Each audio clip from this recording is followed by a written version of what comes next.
Сәлем достар, бүгін лавр жапырағының пайдасы туралы айтатын боламыз. Лавр жапырағын тамаққа қосатын болсақ, керемет дәм беретінін бәріміз білеміз. Одан бөлек лавр жапырағын жастығыңыздың астына қойсаңыз, жақсы түстер көріп, тыныш ұйықтайтын боласыз. Егер өзіңізбен үнемі лавр жапырағын алып жүрсеңіз, ол жамандықтан, кездейсоқ жағдайлардан қорғайды. Лавр жапырағына арманыңызды жазып, отқа тастасаңыз, уақыт өткен соң арманыңыз орындалады. Лавр жапырағының ең керемет сиқыры бұл шаршағанды басады. Достар, менің постым сіздерге ұнап жатса, лайк басып, комментарий жазып, тіркеліп кетіңіздер.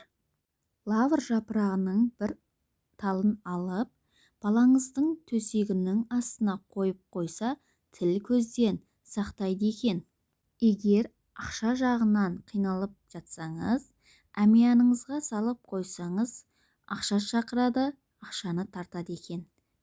Сіздерге үйге ақша шақыратын, энергия тартатын техниканы ұсынбақпын. Бұл әдісті жасау үшін бізге күнделікті қолданылатын лавр жапырағының 5/3 қажет болады. Шеті сынбаған жапырақ бүтін болғаны қажет, және де қызыл жіп қажет болады. 5 лавр жапырағын алып, қызыл жіппен байланыстырыңыз. Байлап болған соң, пәтеріңіздің немесе үйіңіздің кіреберісіне іліп қойыңыз. Ол адамдар мен жұмысына сәттілік, береке, жолы болғыш техника болып табылады.